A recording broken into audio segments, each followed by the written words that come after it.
records and will be posted on the Arlington County Commission's YouTube page. So avoid sharing any personal information that you would not like to have made public. Also, please state your name before speaking. It helps with everyone follow along with the conversation and more inclusive. Thank you. I have a question. Yes, go ahead. Guys. I'd like to call the meeting to order. Go ahead, Elizabeth. Okay, it's not related to the meeting. I was just wondering, Marilyn and Laura, do you only see half of the empty table, or are you able to see Courtney and Karen?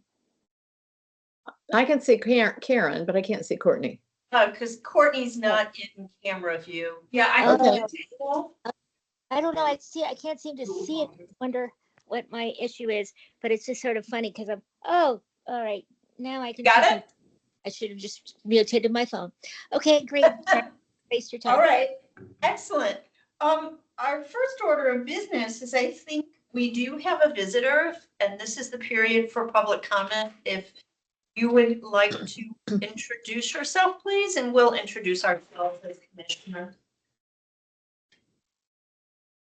Hi, yeah, I'm Josie. I'm an Arlington resident. I submitted my public comment online, but I'm also happy to read it. Okay. Let me just pull that up here. And Josie, before you start, what is your last name? Sull, S-U-L-L. Okay, and can we go ahead and introduce ourselves so you know who we are? Yeah, of course. Okay, I am Karen O'Don, and I am the chair of the Disability Advisory Commission. So commissioners present, please introduce yourselves. I'm Marilyn McAllis, and I'm a commissioner for Arlington. I'm Elizabeth Prio, and I'm a commissioner for Arlington. My name is Laura Kim, and I'm a commissioner in Arlington.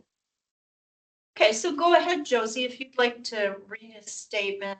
Can I say something? Yes. Hi, Josie. My name is Courtney. Let me get back in the camera quick, please. So I generally receive the public comment, so I haven't received it. So feel free to share, but then I'll also check back and respond. I don't know what time it was sent, but just letting you know, we'll receive a follow up. I just need to make sure we're sent to the right place. Thank you. Okay, perfect. Thank you. Yeah, so I'm an Arlington resident and I live in segment C of the Columbia Pike Forward project that's going on right now. And I have some concerns about the lack of concern for accessibility needs of sidewalk and bus users displayed during the project. So the ongoing construction has left Columbia Pike sidewalks often unsafe, especially when traveling after dark. Walkway conditions have changed daily, but have often included closed crosswalks, poor lighting and signage, sidewalks blocked or replaced with gravel ditches, and tripping hazards. And if these conditions are challenging for me, an able-bodied person who can kind of climb through the gravel ditches, I really can't imagine them being very navigable. For someone with a mobility device, pushing a stroller with limited mobility, I recently came pretty close to getting struck by a vehicle in the crosswalk crossing Columbia Pike at Scott Street, commuting back from work after dark, because the surrounding street lights to that intersection are turned off, the traffic lights are covered, and stop signs are mounted kind of low and out of the way. I've seen many cars just blow right past them, particularly after dark. And I'm concerned about these ongoing safety issues. I've reached out to WMATA, Arlington Bus, Arlington County Report a Problem, the Arlington Transit Advisory Committee, Arlington County Board, and my state delegate for more information about some of these problems, and none of them have provided information or a path to resolving safety concerns or addressing the reasons why they've been allowed to persist.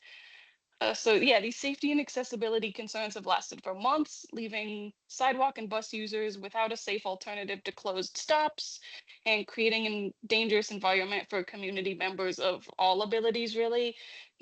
So I continue to raise these concerns in hopes of eventually resolving some of these ongoing safety issues and ensuring that future projects will better consider the safety and transit accessibility needs of my community. Josie, could I ask? This is Elizabeth. Yeah, of course.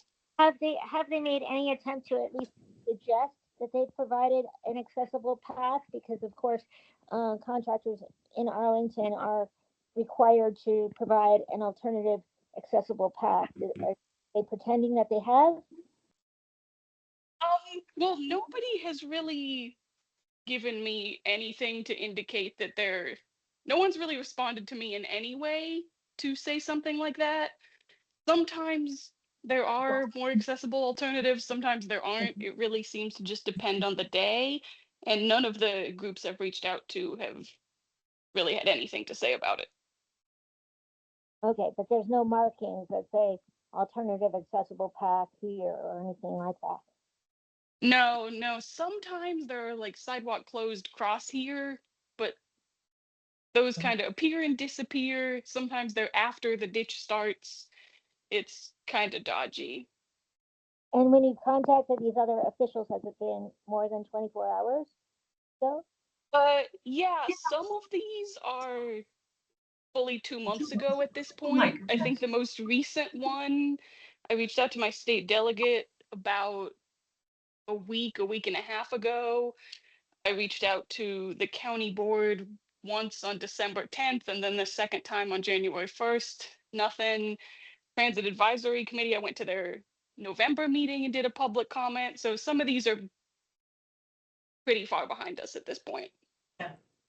Courtney? Yes, Josie, this is Courtney. So I work under the county manager's office with the Office of Human Rights. I heard that you did submit a report of problem ticket.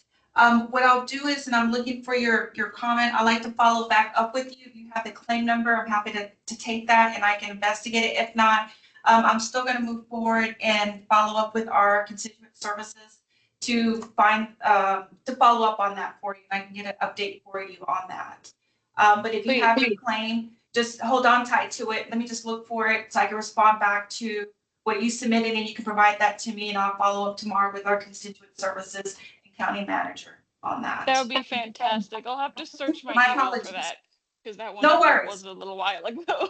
No worries, completely understood. Thank you. I'm sorry about that. So, Thank you. Josie, this is Karen O'Dunn, and first, thank you, and I apologize that this has been a totally non-responsive situation for you. Our county board liaison is JD Spain. I met with him last week. We have a work plan. One of our top goals is tied to both housing and pedestrian and transportation safety and access. And once we do receive your public comments, I'd like to direct it to him personally and let him know that you have not gotten a response previously. So I will take that upon myself to do that. That would be fantastic. Thank you. So let's see. So is the ID number the claim number? The service request? Yes, whatever confirmation email that they sent, it should be, yes, the service number. Oh, yeah, okay. Uh-huh. So I do have that now. Okay, perfect. and this is Elizabeth. I'll hear back within a week from somebody. I suggest you contact Courtney or Karen, our chair, again. Absolutely. That's something with many of us, and so something is weird. And plus, the fact that they don't have a sign saying accessible path is just outrageous. So, please let us know. Yeah, of course. Thank you. Should I put the number just in the Teams chat? Say that again. Yeah, sure, you can do that and I'll grab it from there. That'll be It's just. fine.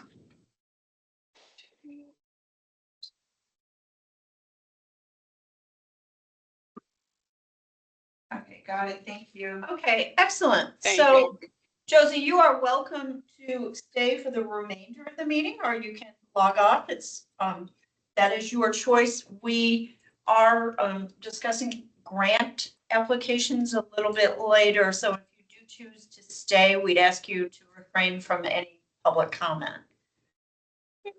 Thank you, guys. Thank you. Okay.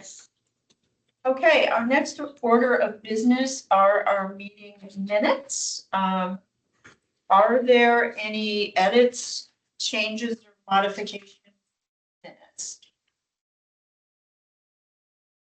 Okay, I had one change, Courtney. On the final page under goal 3, the first bullet was, these were responsibilities for our goal 3 to develop a business case for a new ADA liaison. And if you can also add Laura Kim to as one of the leads, because Laura has been part of this process also. I just want to acknowledge the work that both Laura and Andrew have done so far. Okay. With that, is there a motion to approve minutes? I so move. And a second? Second to approve the minutes? I'll second. Thank you. Okay, the minutes are approved. And welcome, Brian. Thanks for joining us.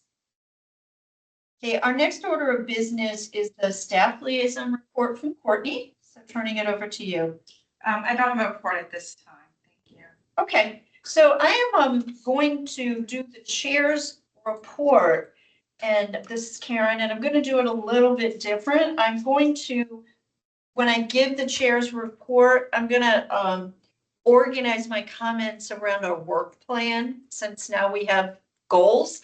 So I'm really excited that we're making progress under a number of the goals and some of the objectives. So I'm gonna, if you bear with me, I'm just gonna go over my updates.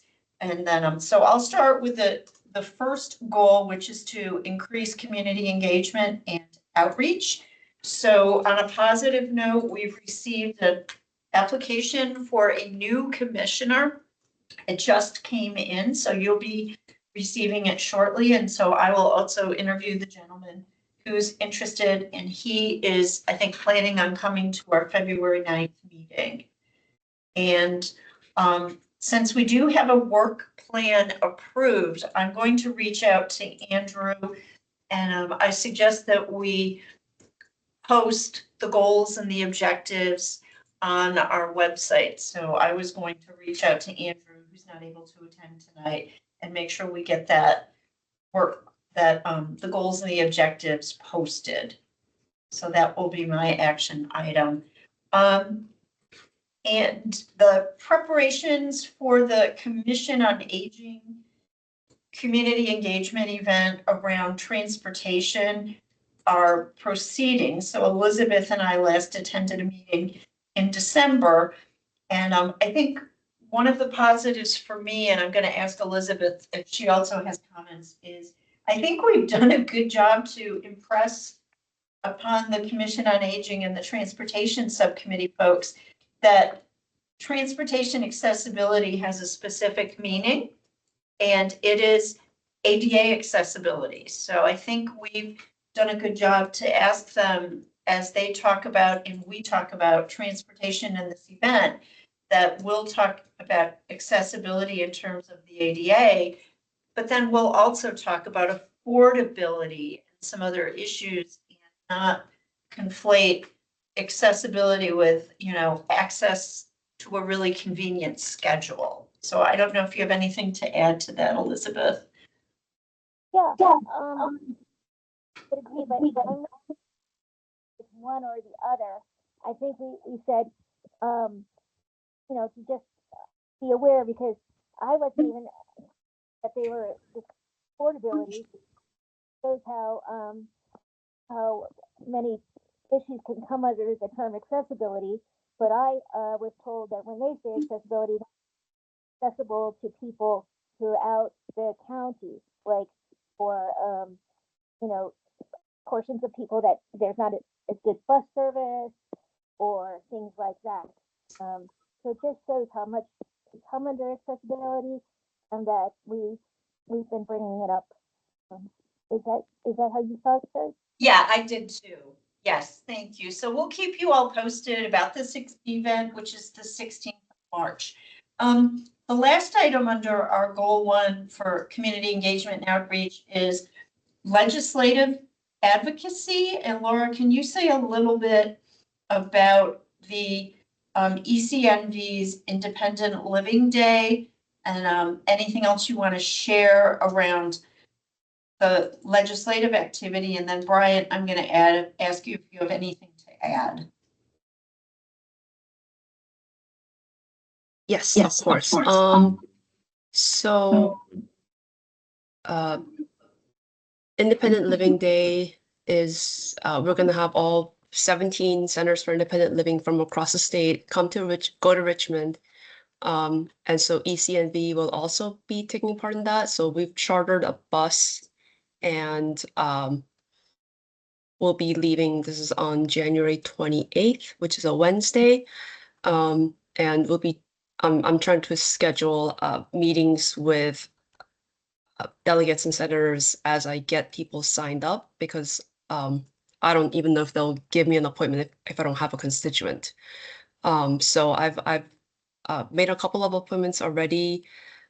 And we are in the process of finalizing ECNV's legislative priorities and sort of our leave behind sheets when we have these appointments. So some of the priorities that ECNV is looking at is one is specifically at youth with disability needs, and they have if they get involved somehow in the justice system, how can we meet them with services rather than just incarcerating them?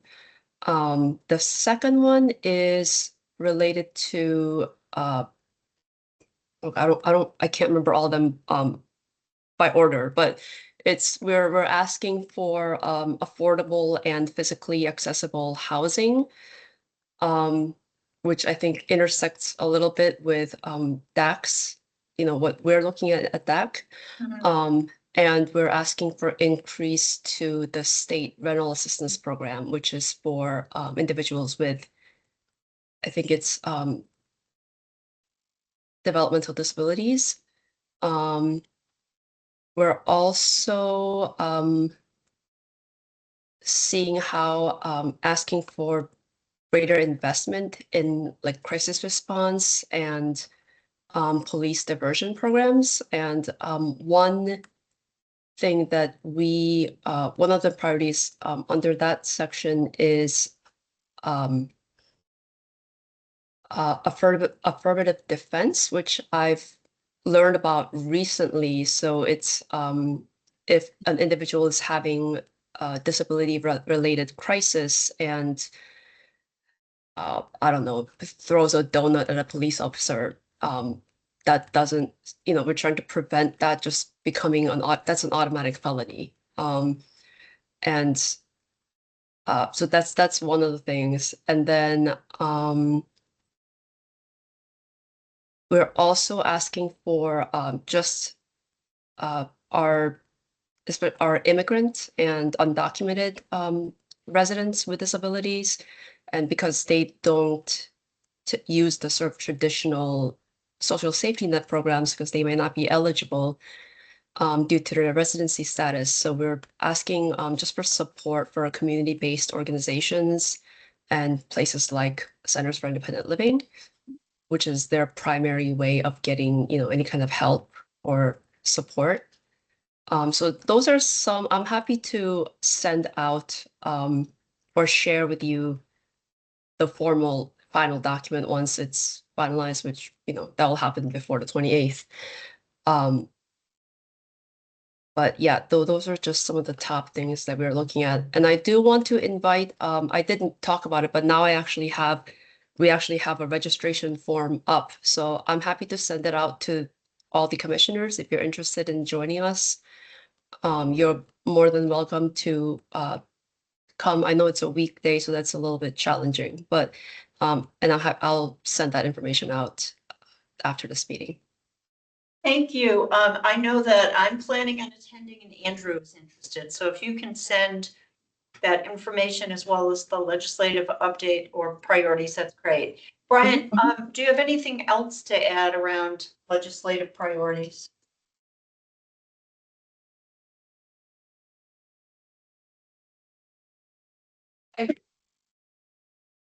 Okay, none from him. Excellent. All right. Oh, sorry about that, Brian. So our goal too is advocate for accessible and universal design multi-dwelling housing units. So my updates are, I am really pleased. In our work plan, we said we would participate in 2 site plan review projects. We've already, I think, participated in 3. And I participated in the Walgreens site. I believe that was in December. There are real concerns. That site is in a floodplain, and so what is being proposed by the developer for the retail portion is, and it looks like a pretty crazy set of ramps to get to the retail, so I was happy to be there and express concern about it. And then Elizabeth and Maryland have also been representing us, and I would say, you know, if you want to share some brief remarks about that process, in the interest of time, if there's anything you want to share from the groups that you have been attending. So go ahead. Marilyn, you could go first. Oh, you're on mute. You're muted. I am muted, sorry. I don't have anything to add. When I have attended, I think going forward, I think with Karen and others and how we're doing business going forward, it's going to get better. I think Elizabeth will attest also to what I've experienced with kind of we're lone ducks out there, you know, not having met all the people and we're outnumbered in some of these reviews. So from that perspective and going forward and what we want to do, I still have on my list of things to do to draft a directive to send to folks to review on how we can do improve the whole process from the fact of making a directive to include site surveys or site testers and before and after any kind of build or road work or anything to make sure that it really is accessible versus finding out after the fact. So we're on it, just got to keep moving. Great. And Elizabeth? I would agree with everything Marilyn said. I wasn't able to give your prepared opening remarks, which I think are really very nice. If anyone doesn't know what I'm talking about with that, maybe let Karen know, because she prepared remarks for every one of us that attends a SPRC meeting to say in the beginning, part of which is because we are so outnumbered that it allows people to focus on the fact of what issues are important to us. But anyway, I arrived, a couple minutes late, so I just felt bad and said my name. I mean, I was on time enough that I was in the queue, but still. So anyway, there again, they were talking about internal issues. So I again mentioned that I hope we have time to discuss internal accessibility.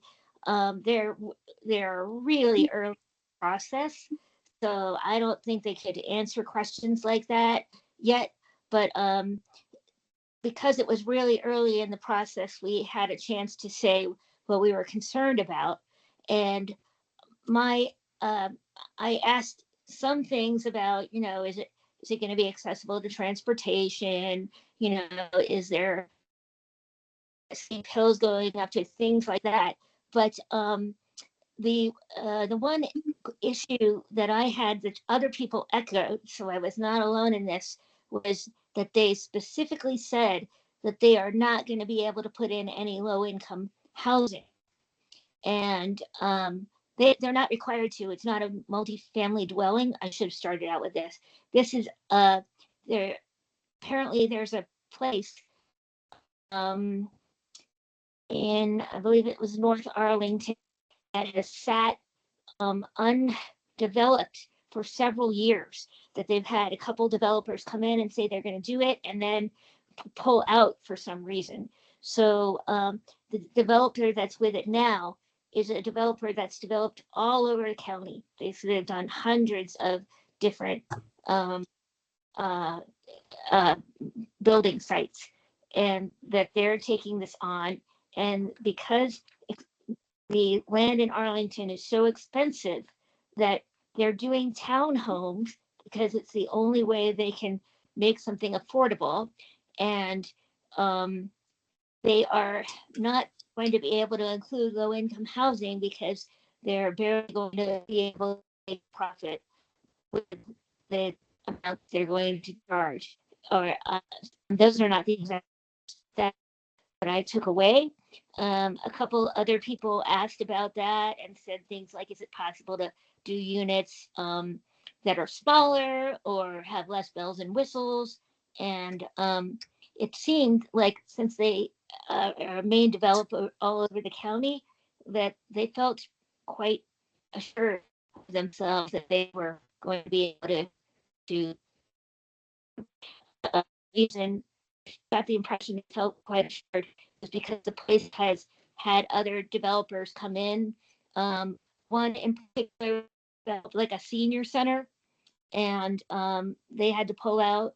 So the neighborhood is getting kind of tired of having an empty lot. Like people are going in and maybe causing problems.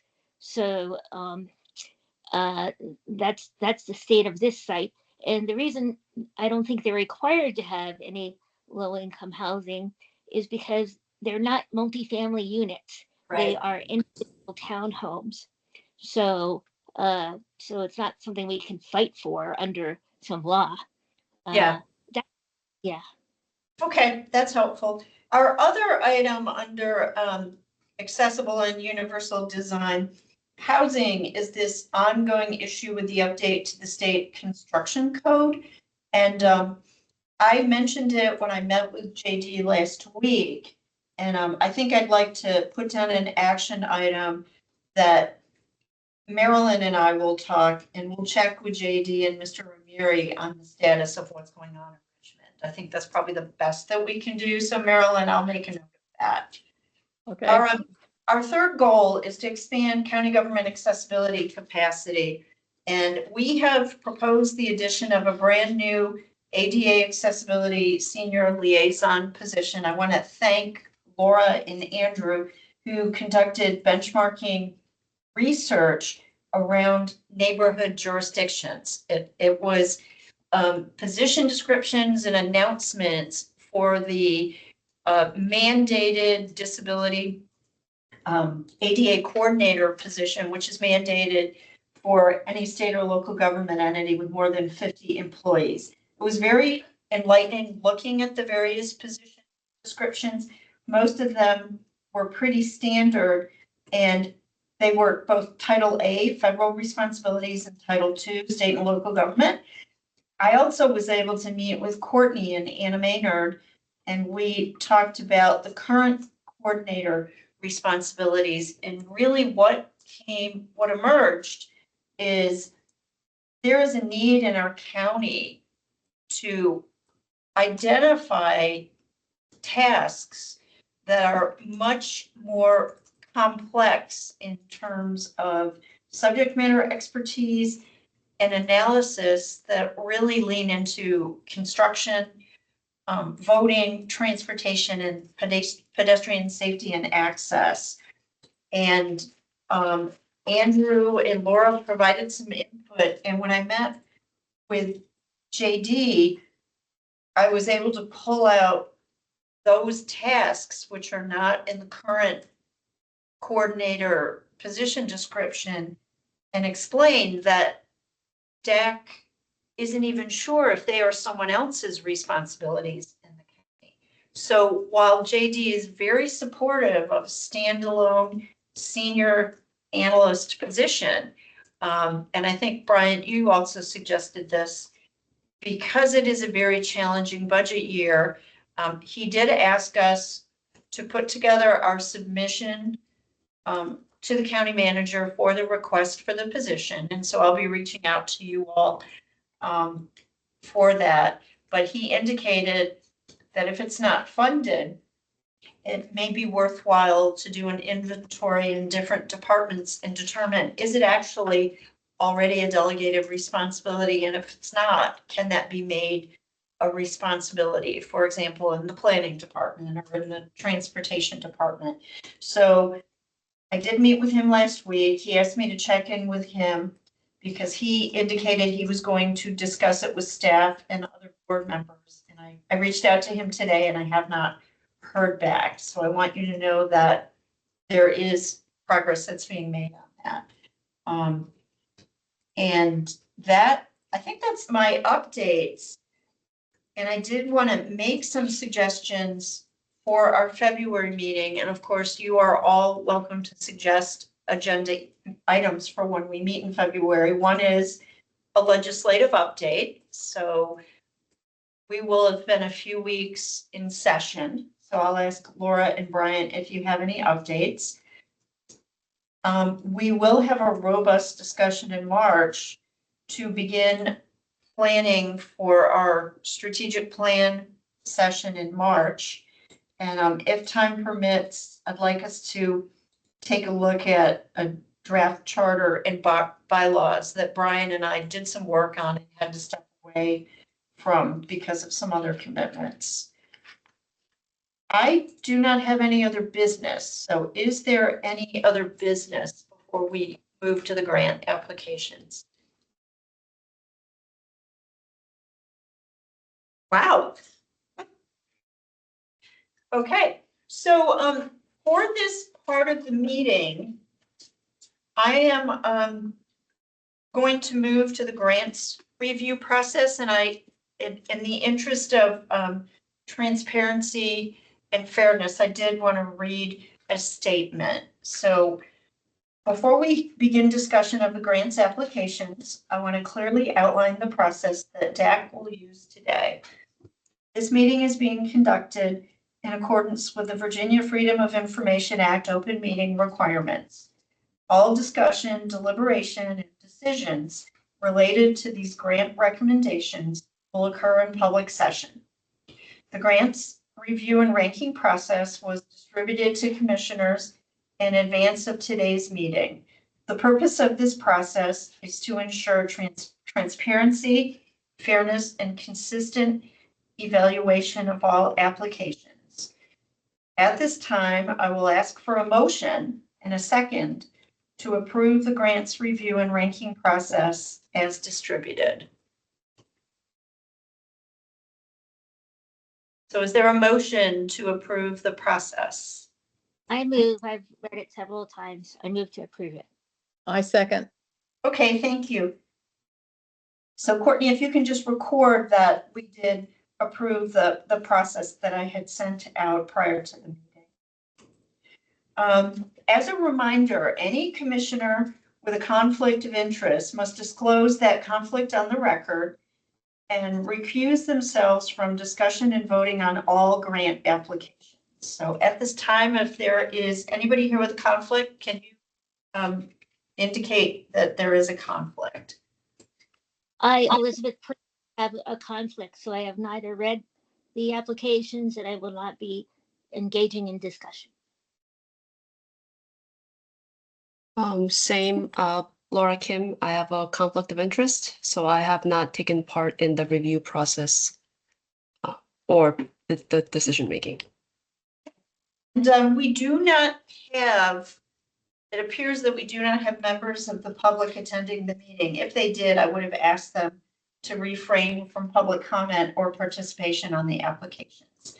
So these requirements are essential to maintaining a fair, impartial, and transparent review process. So we are going to discuss each grant application individually, and we're going to use the order established by Courtney, our staff liaison. So she numbered each proposal as she sent us the package.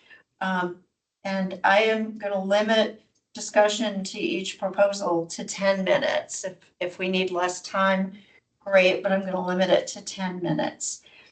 And discussion is going to be limited to the information contained in the written application and supporting materials submitted by the applicants.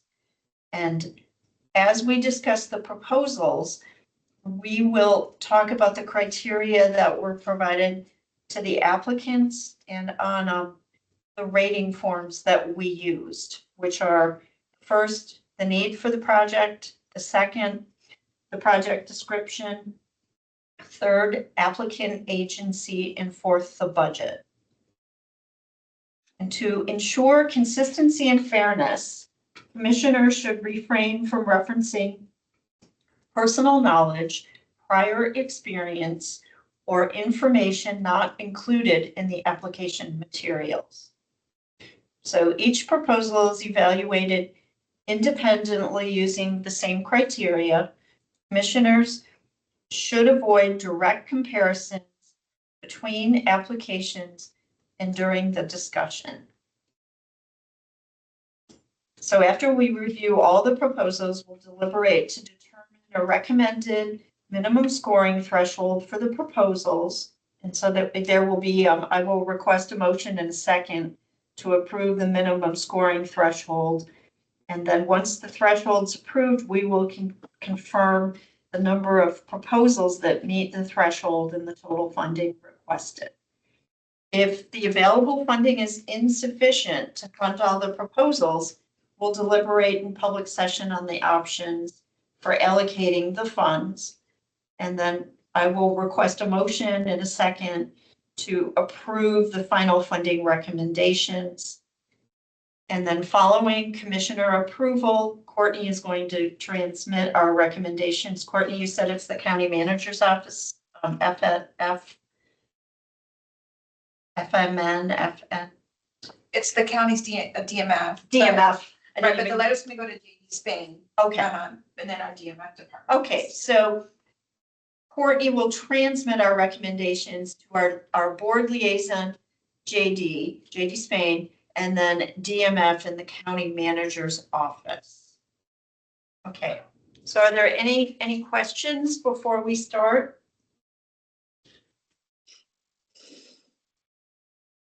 Okay, so Courtney, did you have a question? Do you want me to, I have some items to display, ready for me to display them? Please. Oh, actually, yes. If you, there's the spreadsheet. Okay, yes. Okay.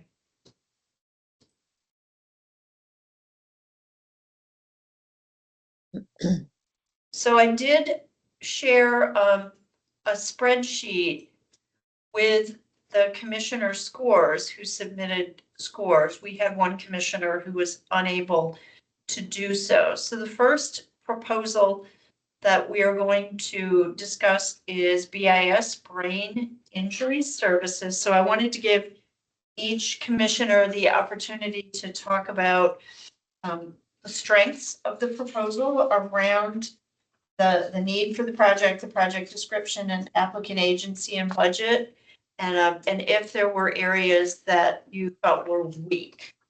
So do we have comments? And I'm going to set a timer.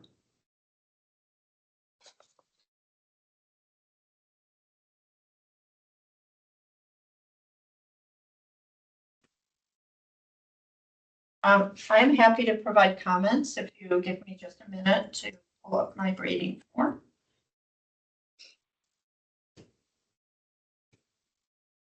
Thank you for bearing with me.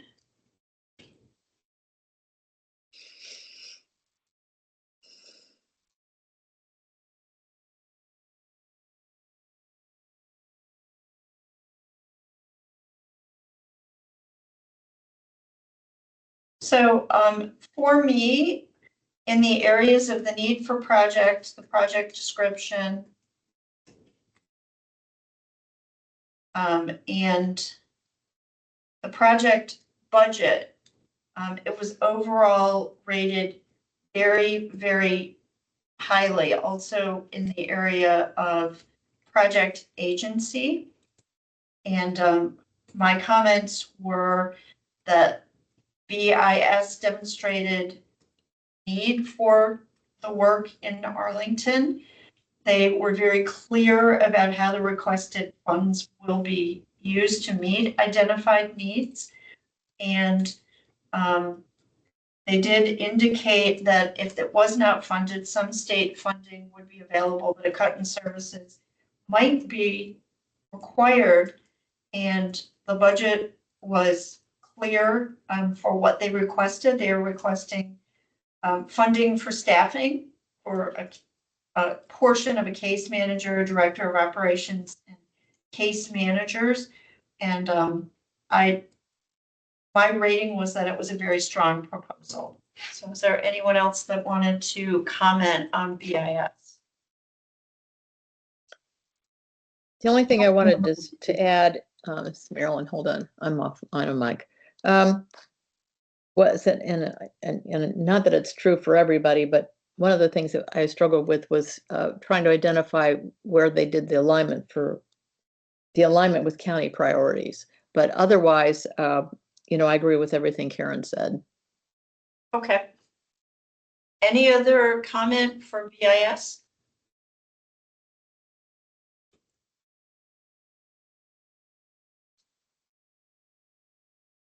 Okay, let's move to CRI. Courtney, can you give us an update on CRI?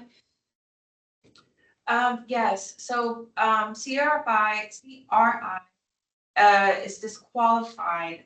The precipice of the regional grants requirements that it has to be 2 fiscal years. And for this particular cycle, it's fiscal year 2027 and 2028. And for the research, we are not able just to pay out 1 fiscal year and not the other. It has to be conducive or consecutive. So therefore, this application or packet or agency has been disqualified.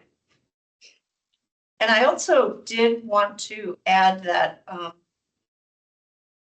the proposal has merit. It is to increase transportation options, especially on the weekend for disabled residents. The estimate that was provided, so the entire cost is to purchase a used accessible van, and prior to the disqualification, for me, the weakness in the proposal was a very inadequate cost estimate, because I did some quick research and looked at the cost range for an accessible van, and this was very, very low as a cost estimate, and it was not clear from the proposal if it was a realistic cost estimate, and if it wasn't, what funds would be used to make up the gap. So I did identify weaknesses in the proposal, and of course we've heard from Courtney that it was disqualified. So is there any other feedback that a commissioner would like to give on the strength of the proposal and some weaknesses in this proposal? Yeah. Brian or Elizabeth? I thought I wasn't allowed to speak. I'm sorry, not Elizabeth. I was going to say. I'm sorry. Yes. Okay, so Brian and Maryland. All right. All right, let's move to the third proposal, which is the End Dependence Center.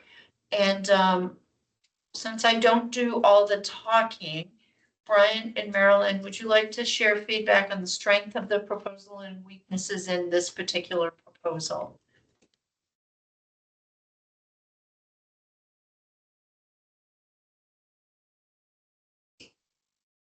I gave it a good scores in the demonstrated need, the gaps in service, alignment with the county priorities, and experience. I didn't give it quite the higher goal. Budget appropriateness, I gave it a higher number, but overall, you know, I think that this one probably did better than most. Even though my overall scoring was low, I think that it's a valid, really valid. I mean, I thought that, you know, that it was very good. Okay, Brian, what about you? Is he on mute? Yeah, sorry. I was just pulling up my notes. Yeah, I have to agree agree with Marilyn. You know, and CMB always provides good applications, and they did so here. And let me see if I can find anything else. But just be sure, Bryant, that you refer to this particular proposal and not Yep. previous experience. Thanks. Yes, thank you for that reminder.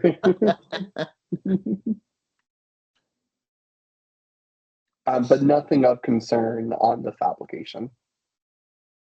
I guess that for me, it was rated overall as a strong proposal. I did have a couple questions around the existing peer mentor program and if how the existing peer mentors were going to be utilized. It wasn't a grave concern for me, but that was a question. And then I did have a question.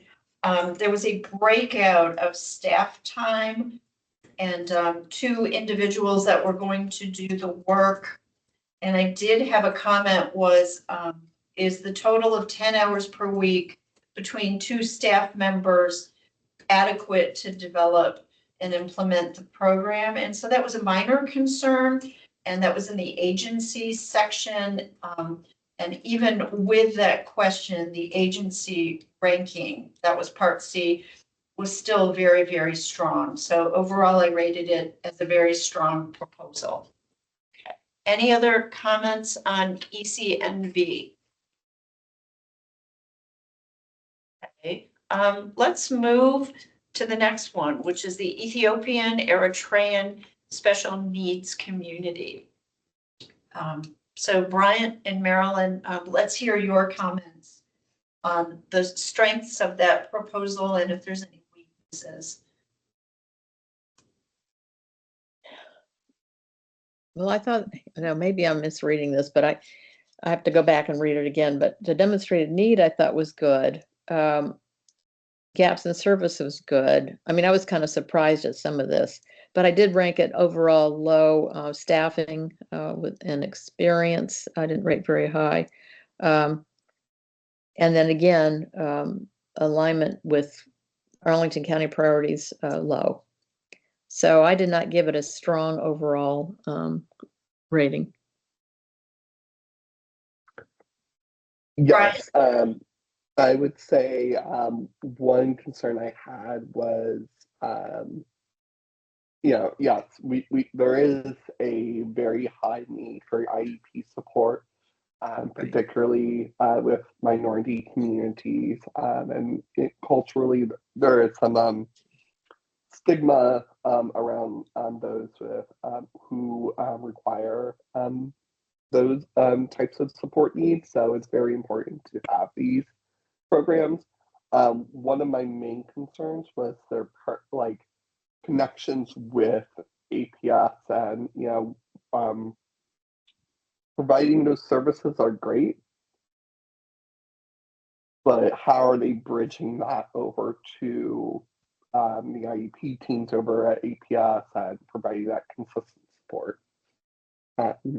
Yeah, that was one of my concerns. Okay, thank you. I too saw that there was merit in the program in terms of supporting underrepresented groups. And it wasn't clear to me if this was for a brand new piece of work or a continuation of an existing program. And I found that the description was very general on how the funds would be used to expand access to training and family consultation. I'm just looking at my notes. The project description, the outcomes are measurable and show how people with mobility and sensory-based disabilities will directly benefit. For me, that measurement plan was very weak. It lacked detail, and there was an unclear link between activities and outcomes. And I do share Bryant's concerns about coordination with Arlington Public Schools and the IEP process, which is an iterative process. And there was some reference to community outreach But I felt that that was less strong than other areas. So there were some weaknesses in this proposal around the staffing, around, I thought that the timeline was adequate, but the feasibility was uncertain about being able to accomplish what they set out to accomplish. So this was definitely a less strong proposal. Okay. Okay, let's move to L'Arche, and please share comments that you have on the merits, the strengths of this proposal, and any particular weaknesses.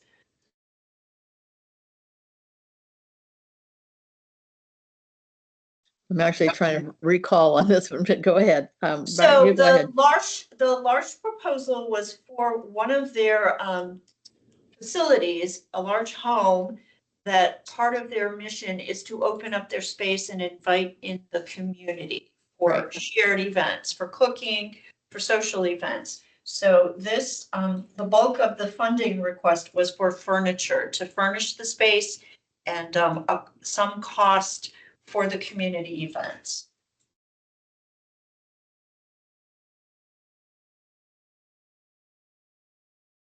I'm looking at goals right now. I did pretty. Can't remember why, but I did put rated that higher. Still, I did inconsistency with project goals. I did okay. Outreach, I did okay. I thought they did okay, but reasonableness aligned with project scope. I didn't give it an overall high score. I'm just not remembering this particular one. I apologize. I needed to pull it up. Okay, Brian?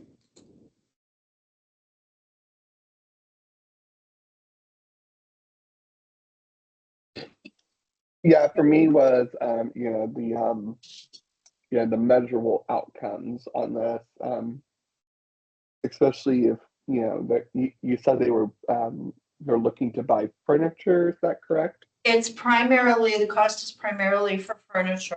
Yes. Okay. Yeah, didn't really see any measurable outcomes on, having a refresh space is always great. But I guess I would have loved to see more of like how they were going to leverage a refresh space into attracting, beneficiaries into this program, for that long term. Because it's a long term investment that we're making, that we would be making with these funds. Okay.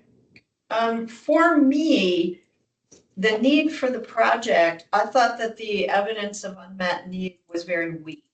And I thought that there was a limited description of beneficiaries and service caps. And they did indicate goals to establish spaces for community gatherings and funding events. In terms of how the requested funds will be used, it was an estimated cost. I thought it was a little scant on details.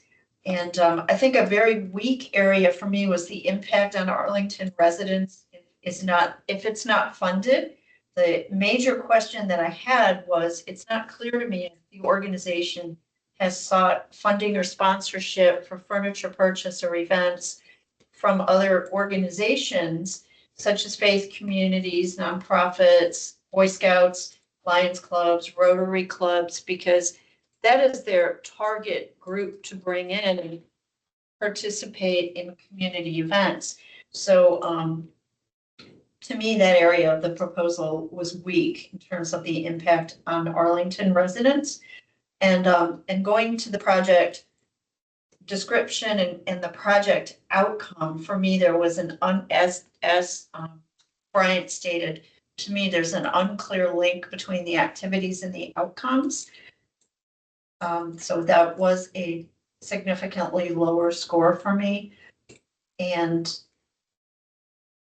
I did have a question around the item outreach efforts involved and support the participation of Arlington residents.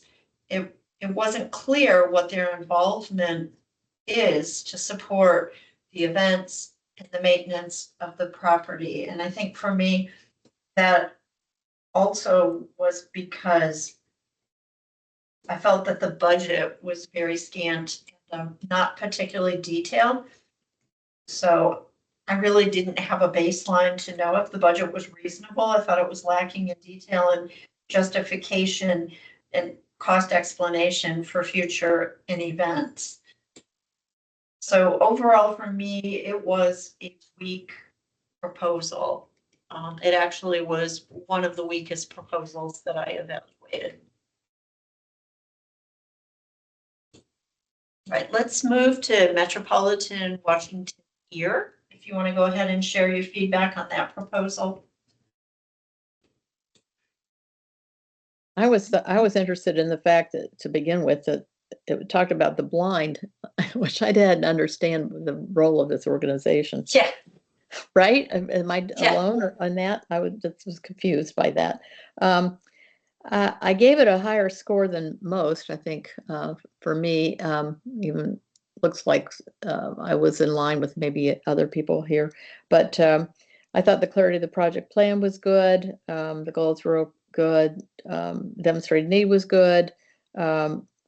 And that's primarily it. I don't have a lot of detail with, like you're going through, Karen, but because it's been so long since I did this. I should have been, probably reread it again before this meeting, but I'm looking at my detailed scores, and I do remember that this one surprised me because of its role, and also I gave it a better grade than I did most. Okay, Brian.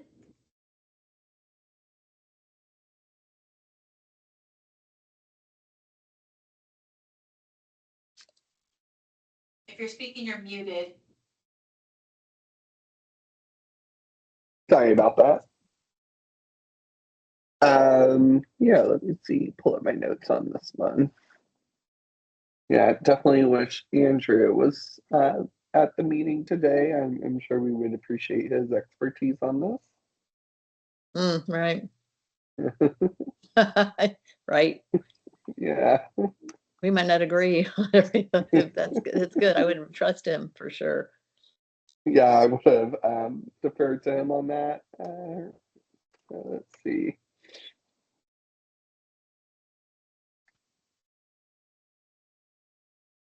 Sorry, I'm pulling my notes together. I am helping That's out. okay. Go ahead. Take your time. Helping out with the firehouse primary tomorrow, so we had a site visit right before this meeting. Let's see. Yeah, I think most of my notes align with Maryland.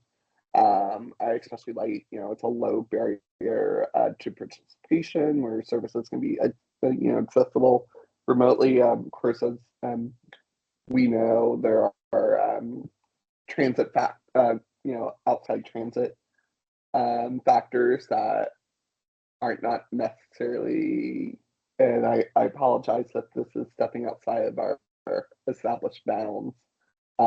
But just given the issues that we've seen with STAR, I think providing that remote access services, provides a general net positive to an essential service. Okay, thank you. For me, this proposal was very incomplete.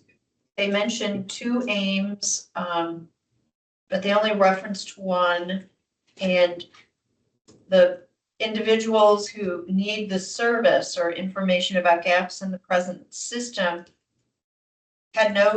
were rough estimates and had no supporting documentation or data. And this is all in the need for the project.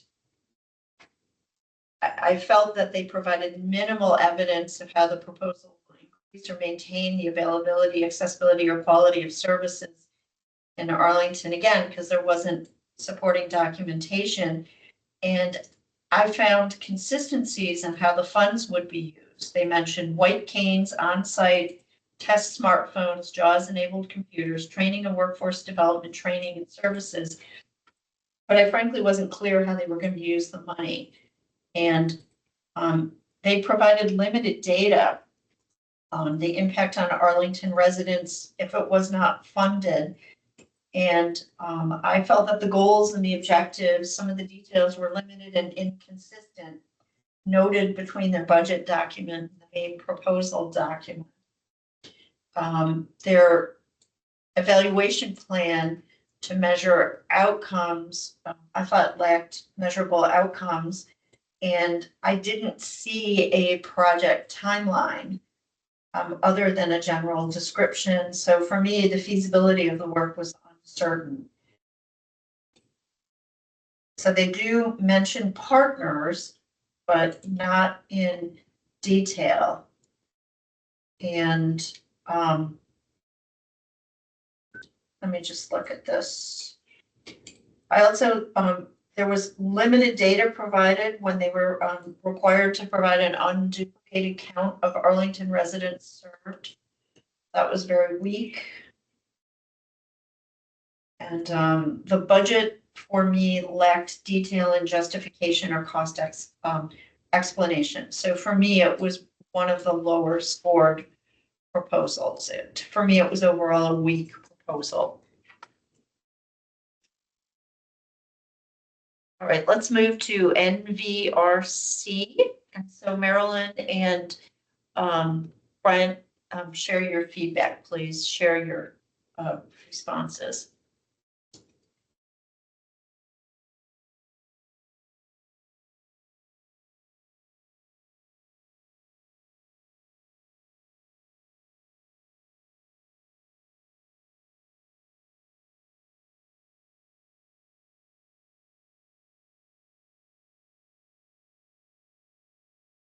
Okay, Marilyn, do you have feedback? Sorry, I was muted. What I was saying is, Brian, go forward first because I'm pulling it up again. I'm pulling up my copy. If Brian's ready. Brian, yeah, thanks, Brian. Yeah, let's see.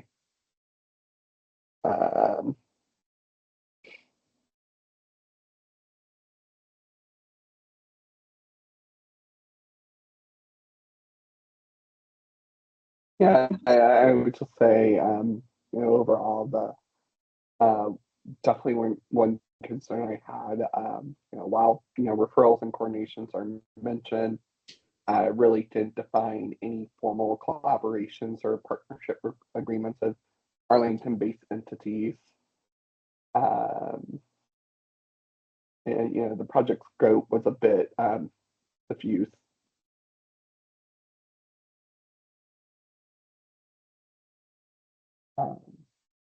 But yeah, let's see what I scored this.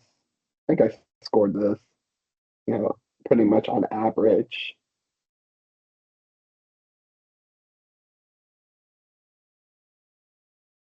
Yeah.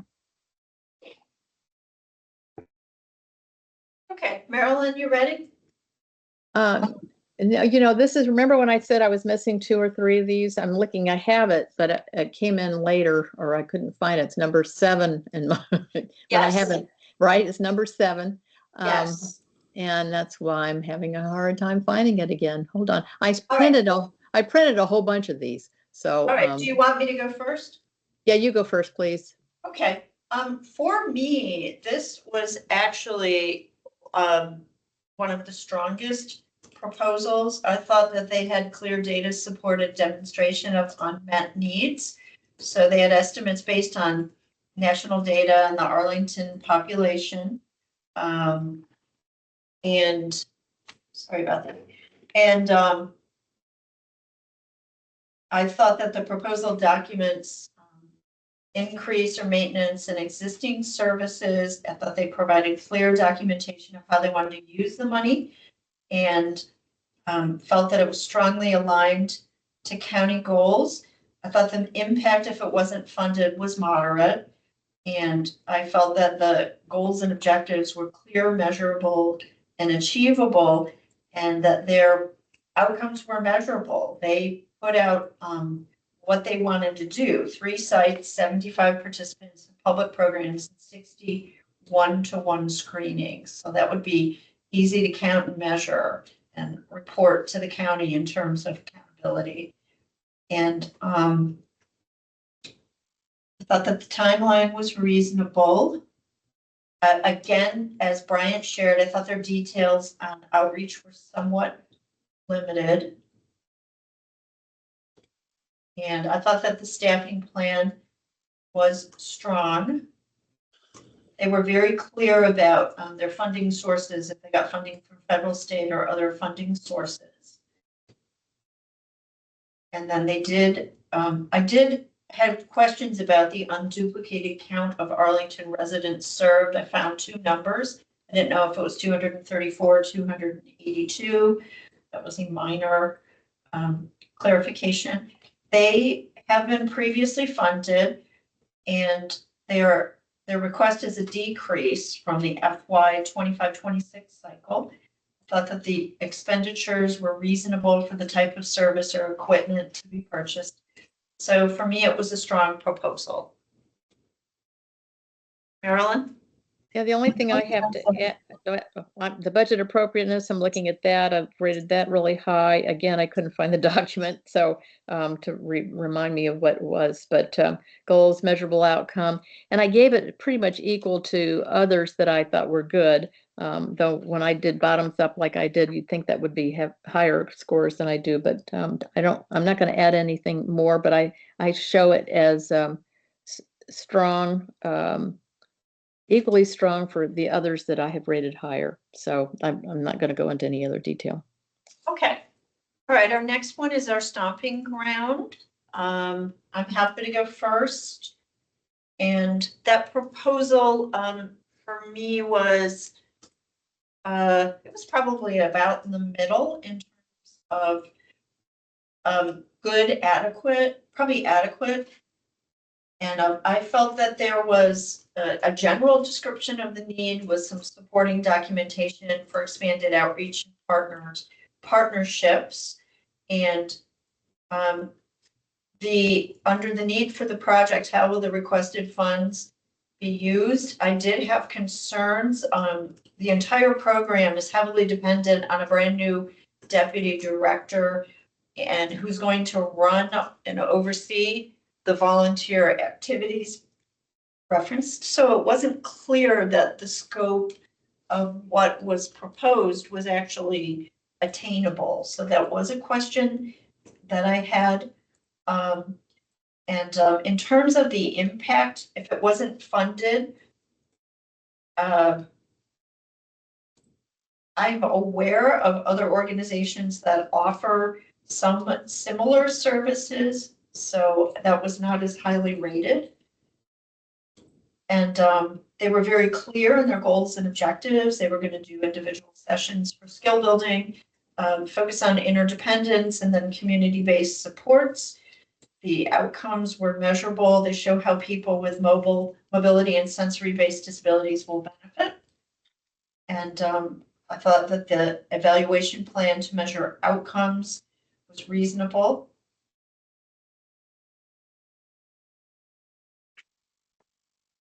Then everything else was strong. When I got to the budget, I thought that the budget was strong. It mostly aligned with scope and outcomes, and some additional clarification would be helpful. So overall, it was, for me, probably about in the middle of the proposals that I rated. Okay, so Brian?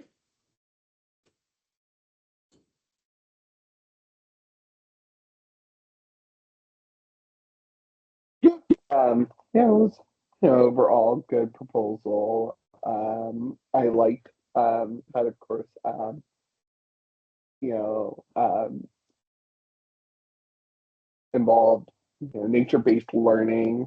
I think, it's a prime environment for, youth, especially in our area, to be in, since trees and outdoor spaces are limited, especially here in Arlington. And I like the school and community partnerships for that collaboration. Okay. And of course, the focus on sensory disability, since that's a, I would say, relatively new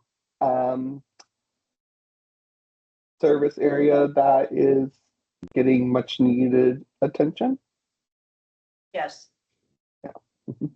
Yeah, and in terms of, I would agree with you in terms of county goals and diverse populations.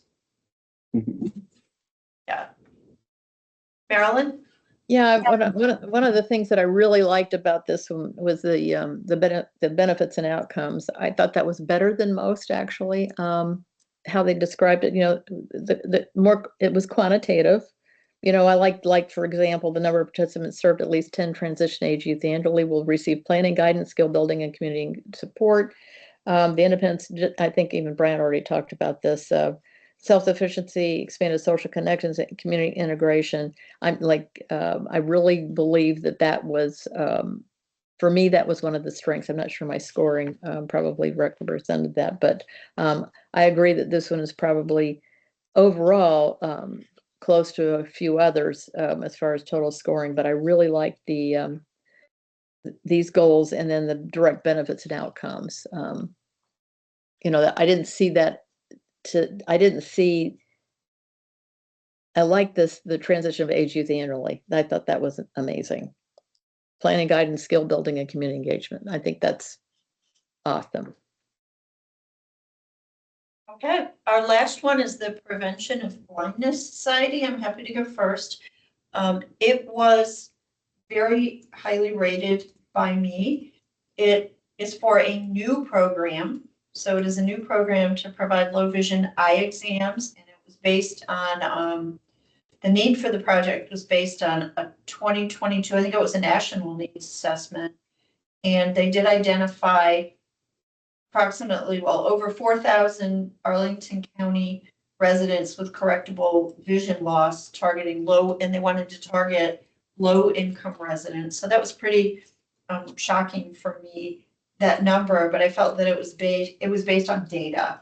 And this new program is going to provide low vision exams and assistive tech training, which already exists, but the new part of the work is the low vision exams, and there's going to be a sliding scale. There will be some funding if a resident is unable to cover the cost. They gave a lot of detail about what this new vision exam entailed. It's quite extensive and beyond a regular eye exam. And the funds are going to be used for the training, the screening, and the education. I thought they had a strong justification of how this program is going to support consumer empowerment, especially independence and self-sufficiency. I did have a question. They already have a low vision learning center in Fairfax County. I think that is a question to me of do they have a plan in place if people need access to transportation to get there? I mean, we do have paratransit, but it is not located in Arlington. But to me, it didn't overall impact the score. The impact, if it wasn't funded, I guess, was moderate. Some services currently exist.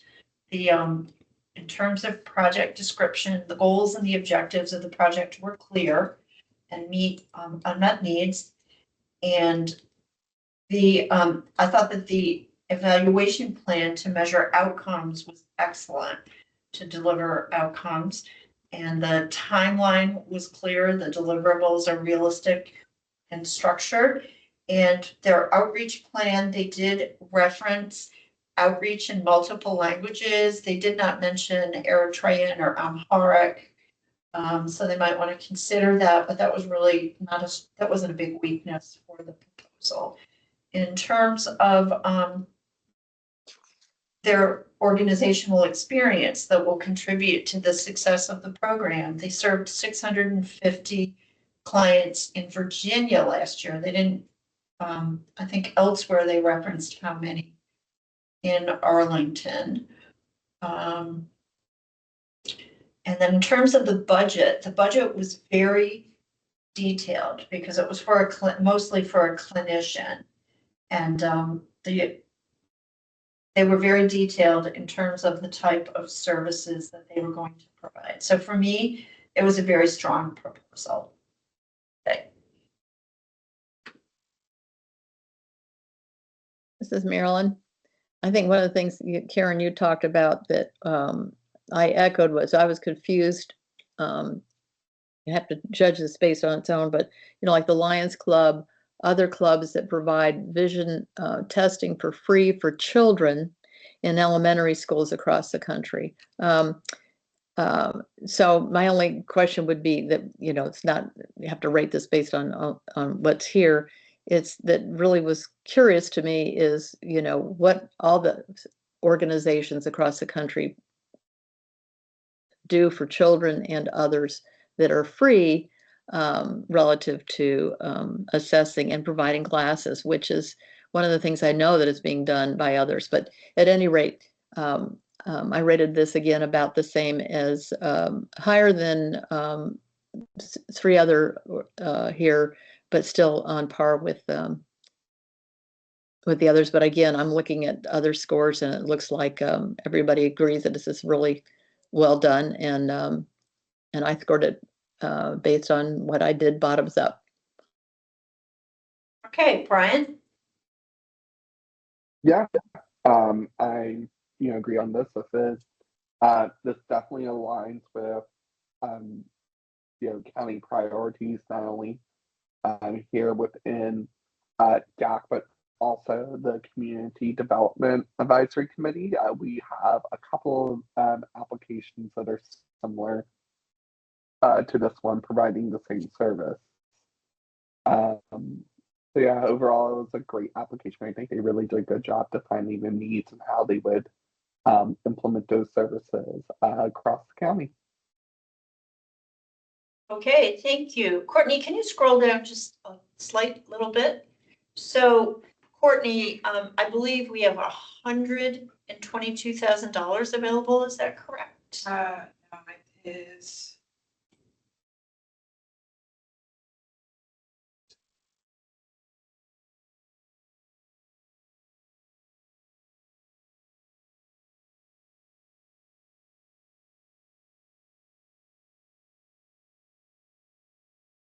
That's okay. Take your time. We all can take a little breather. So that number must have gone up. No, I'm not sure where that one I provided. It's 111,908. Okay. That's what, yeah, that's what I show too. Yeah. That was my mistake. Thank you. Okay, so just for clarification. So I'd like to open the floor for discussion if talking about the strengths and some of the weaknesses of the proposals. We do have 8 proposals, and we do have a range in scores that range from 66% all the way up to 82.5%. I'd like to hear Commissioner discussion around, is there a minimum threshold score for us to award these proposals?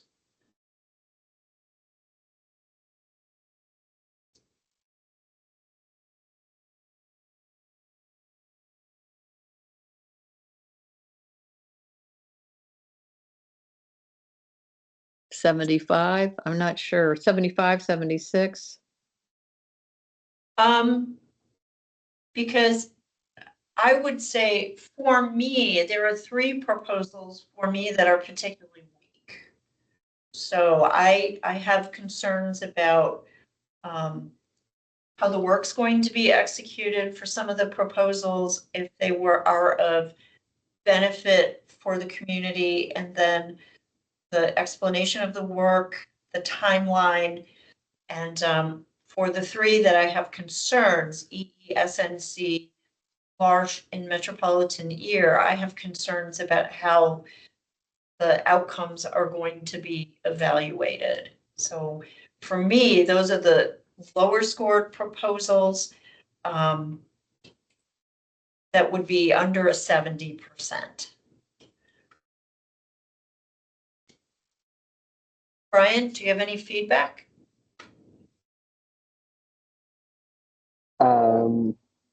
Yeah, I would, any applications that were like below a C, which I guess would be the 75 one, the those below 75 we could consider eliminating, and of course, if we have any leftover funds, we could allocate it to the highest ranking one on that if we wanted to. Since if we don't allocate funds, that risks us not having those next fiscal year. So I think what I'm hearing is considering a score that's the equivalent of a below average, below a C. Agreed here. Okay. I don't think we're to this point yet, but if we look, I'm looking at what would be the top 5, maybe 6 for consideration. And totally agree that the scores for the 3 that you mentioned are clearly low. Probably Well, shouldn't. A C average represents grades in the 70 to 79% area. So Right. I would say if we as a commission vote to go with that criteria, there are 3 proposals that do not meet that criteria. Correct. So if that is the case, now remember that we do have limited funds. And if we have the $111,000, almost $112,000, I just would like to just bear with me one second. Look at what the total request would be if we had the 5 remaining. It's about $127,000. Yeah, it would be 22.2 each approximately for 5 and 18.5 for if we did 6. If we allocated them equally. Mm-hmm. I think that would be the next question I have is I don't know that Well, actually, I'd like us actually first to talk about a minimum rating criteria and then put a motion and a vote forward on how many proposals, well, vote on the minimum criteria and then that will determine how many proposals remain. And then we can talk about allocation of funds. So I guess my question to you is, we've identified 3 that are below a C average. They are below a 70 to 79%. If we go and look at the scores for the 5 that are remaining, and we look at the scores, we do have a range of scores. If you look at them, just go ahead and take a look again at the 5 that remain.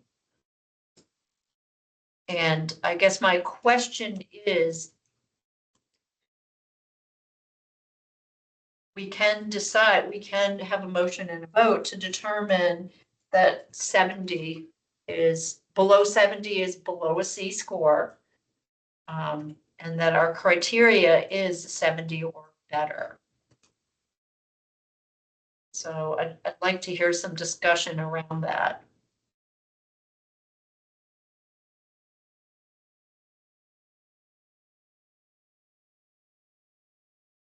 Well, I agree on that, but do we need to vote on it? I guess that's what I'm Yeah, asking. we do need, Yeah. and Elizabeth, you're not allowed to comment. I know, no, I just have a question. I is this something that's going to be made a standard as part of the procedures you put forward? Or is this just for this vote? Because if it's going to be part of a standard that you put forward as part of, I forget what you call it, but the paper you sent around, Yes. then I should have a say in it because it's much larger than this application. I would indicate that it is for this cycle because Okay. going forward as the chair, I'd like to propose that we do a lessons learned after this process and determine if we have recommendations to refine the process. Okay, thank you. Okay, so this is for this process. So, Brian, do you have feedback on considering establishing a 70, which would be the bottom of the C score range as a minimum score for this cycle? No, I agree. That's a reasonable score to set for this cycle, and would be willing to vote to establish that. Okay, so is there a motion to establish a 70 out of 100% for the average ratings as the baseline score for funding? So is there a motion to establish a 70 as a baseline score? I make a motion to establish 70 as the baseline for scoring. Is there a second? Second. Okay, so what that does mean is DAC will recommend 5 proposals for funding.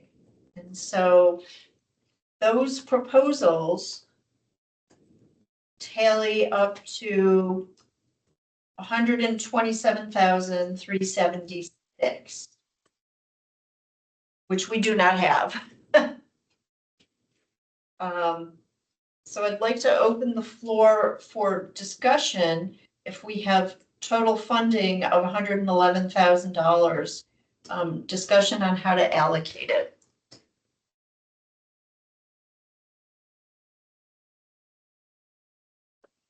So I will say for a historical context, Karen, I'm not sure if you joined us when we did our grant cycle last year. I did. Okay. So we divided it equally. Okay. So one option is to divide it equally. And Courtney, can I ask a clarification question? So in your previous experience, has this question arisen about the request is greater than the available funds? You mean the grantees asking? Yeah.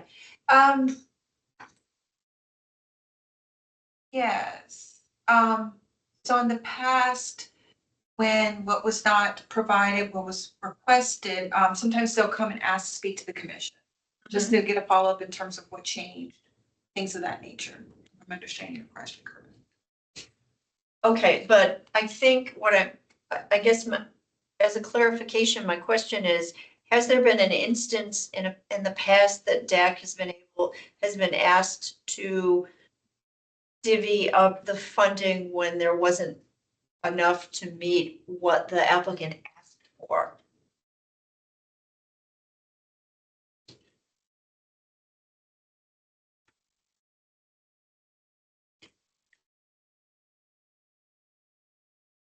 Divvy up the. So for example, we have 5 proposals that have met the scoring criteria, and they've asked for a total of they've asked for $127,000 total, and we have 111,000. So has that situation come up previously? Yeah, as Commissioner Bryant had mentioned the last cycle, that's exactly what happened. Grantees didn't get what they had asked for. Okay. It was divided up evenly. So there were some that weren't given, Okay. they were given less. Yes. Okay, were any applicants given more. That's happened one cycle as well. Some were given more. Okay, Uh-huh. because if my calculation is correct, each grantee would be given $22,382. And so that means that 3 of the requestees would get slightly more than they asked for. 1 would be very, very close, off by a couple $100. And 1 that asked for $33,000, that they would receive less money. But yeah, by quite a bit. Yeah. Right, right. So I would say from my perspective, because we've identified 5 proposals that meet the minimum scoring criteria, from my perspective, I would recommend we divide the money equally.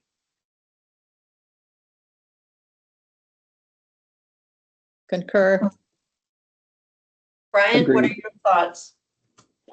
Yeah, agreed. It's of course the best case scenario that we can give to our applicants, and I would move to go forward on that. Okay, Courtney's got some feedback.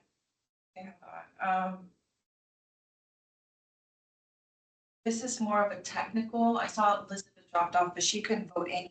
No, she cannot vote. And if Laura's here, Laura's not voting. Right. But Do we still- not have enough people to That's vote? my question. Yep.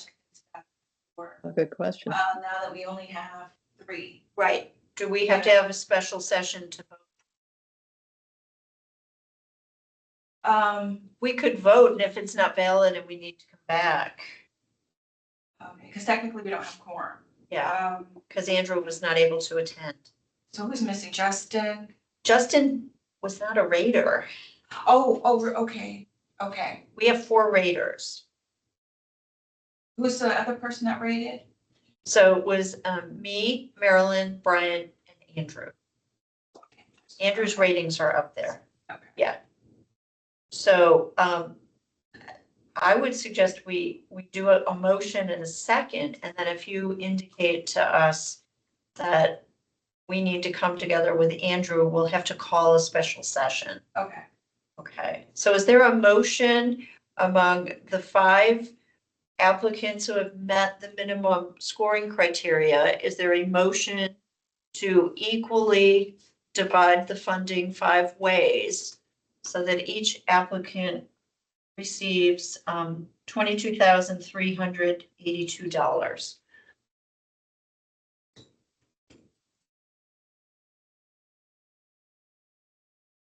Yeah, I moved. Go ahead, yeah. Brian. Go ahead. Yeah, I motion. Sorry, Courtney, could you put the split amount on the spreadsheet just so I Yes. Say that again. I didn't. could you Can you add Yeah, it could to you the put spreadsheet? Add it. the split Just amount? put, Just a little muffled. I can't. This right here, want me to update? well, that? update that, and then under it, just divide it by 5. Just put individual amount.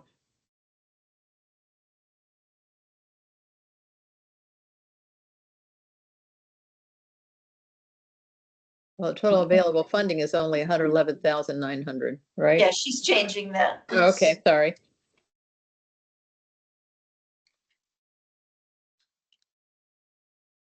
Yeah, 22,380. It's 11. What was it? I don't 11. have. 900. 111,908.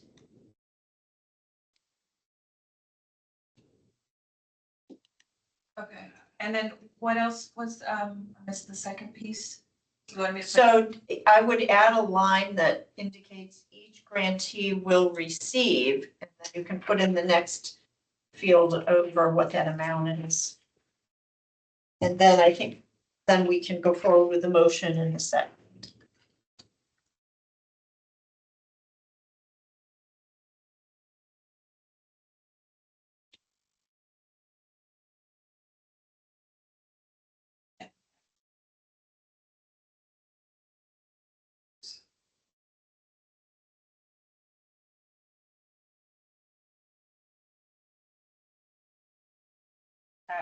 Have I captured that correctly? Yes, 22. what Yeah, did I round do? up, Yeah, 22,382, yeah. yeah, Or 22,382 is correct. is the rounded up number. That's the rounded up number. Yeah, 22,382. Yeah. Okay, is there a motion to award each of the 5 applicants who've met the minimum scoring criteria 20% of the available funding, $111,908? Yeah, I can make that motion. Hold on. I motion to award the following applicants. The Brain Injury Services, the Independent Center of Northern Virginia, the Ethiopian Interrian Special Needs Community. No, for our- that is not funded. Oh, sorry. Yeah, sorry, let me redo that.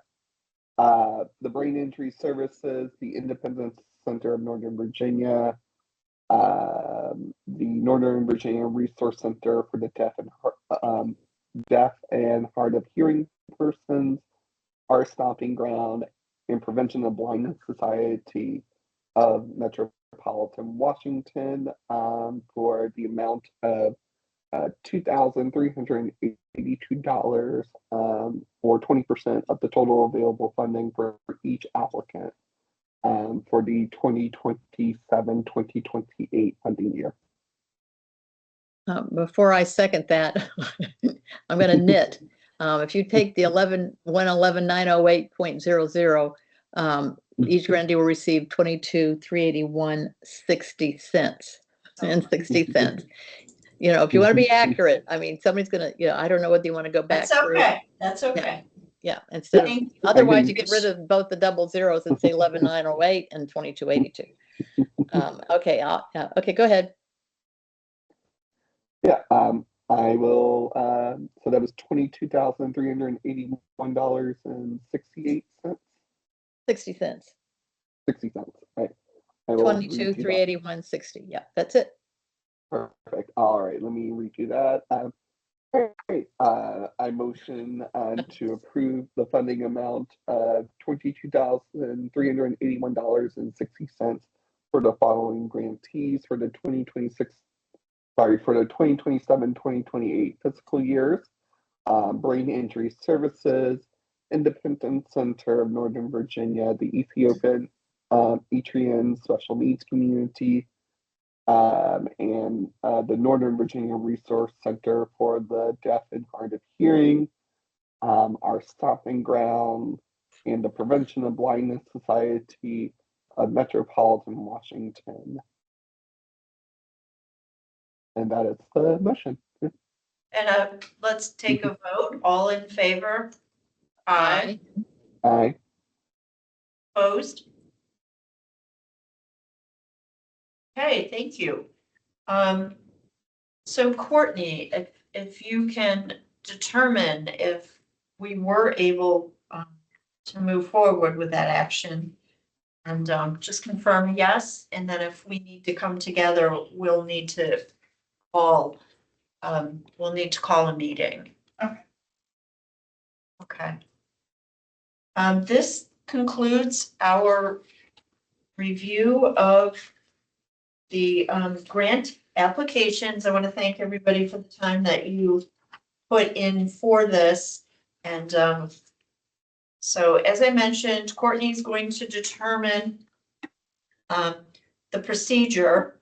And then once we've determined these have been approved, she'll transmit our recommendation to our board liaison, JD Spain, and the county manager's office in DMF for consideration. So thank you. I appreciate everybody's hard work.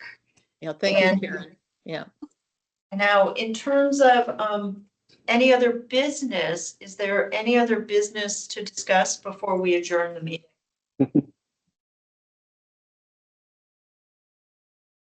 Okay, with that, I'm looking, is there a motion to adjourn our meeting? Motion to adjourn. Second.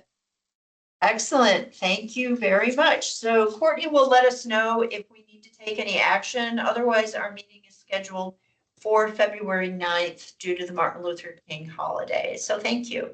Okay, thank you. Bye, everyone.